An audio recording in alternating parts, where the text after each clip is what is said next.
Spika kwa nafasi hii. Kwa majina ni Deraija hapa Kenyatta. Mimi nataka kupongeza William Ruto kwa sababu wale wametusumbua hapa Isiri, hata wameingia hapa mtaani. Wamefunguliwa macho wa invest kwao.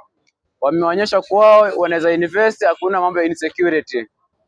So kwa hivyo wale wote wenye wako Nairobi, wenye wana invest Nairobi, ni wakati mwafaka wa kuinvest huko kwao, kwa sababu wamefunguliwa hadi nimeona hadi ya kufundisha hao watoto wa KMTC huko. Hiyo ni mzuri sana kwa sababu sasa hakuna haja ya kucongest hapa Nairobi, waende wa expand huko kwao. Nataka kushukuru Rais William Ruto kwa sababu amewajengea stadium huko. Enyewe wao hawakuwa nayo. Amewaonyesha upendo kama jamii ya Horia inakaa Kenya ambayo ilikuwa imesaurika. Imerudisha tena kwa serikali ambayo yenye iko kwa saa hii.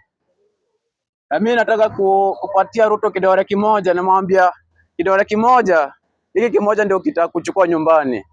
Ukiniona hapa mimi ni supporter wa Fred Okengo Matiang'i ambaye atakuja kurecover yenye utakuwa umeachia njiani. Kwa sababu 2027 it's like 15 months from now. Utakuwa unaenda nyumbani. Hiyo ni 100% agreed across Kenya. Na mtu mwenye atakuchukua nyumbani ni Fred Okengo Matiang'i kwa sababu yeye pia alikuwa kwa uongozi kwa cabinet. Pia yeye alifanya maendeleo hapa Kenya, alituletea pasi ya yero ya shule, ukiona unaona hii ni kazi ya Matiang'i. Akaingia akaona makarao wanatusumbua hapa pale na pale, akawaleta hapa estate, wanakaa estate pia wao. Na akawapatia uniform, wakaitwa the Blue Boys. Hiyo ni kazi ya Matiang'i.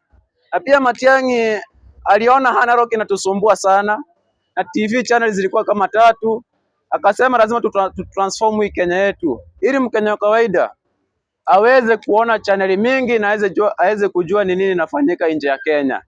Akatuletea digital TVs ambazo sasa kila Mkenya ana watch channel yenye anataka, si ile yenye alikuwa anapimiwa na serikali. Hiyo ni kazi ya Fred Okengo Matiang'i, na akiingia kwa serikali atahakikisha hii Kenya yetu yote kwa chumura itakuwa sawa, na atahakikisha kama Turkana wamesaulika, William Ruto usipofika huko, Matiang'i atafika huko. Na nataka kuongelea kitu kingine hii ya watoto wanapotea. Mimi nataka kuongea kwanza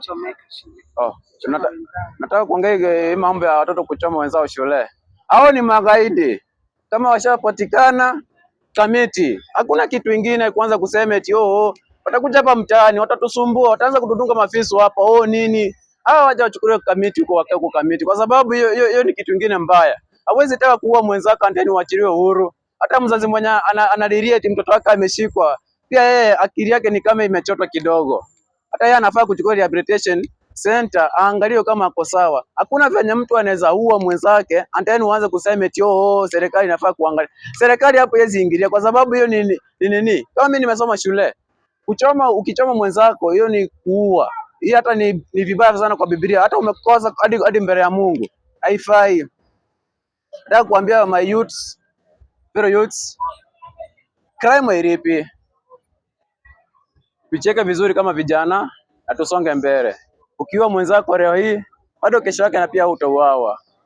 Usitake kuua mwenzako kwa sababu unataka kumnyang'anya. Hapana, fanya kazi, pata yako kidogo ile utapata. Asante sana Madam Speaker.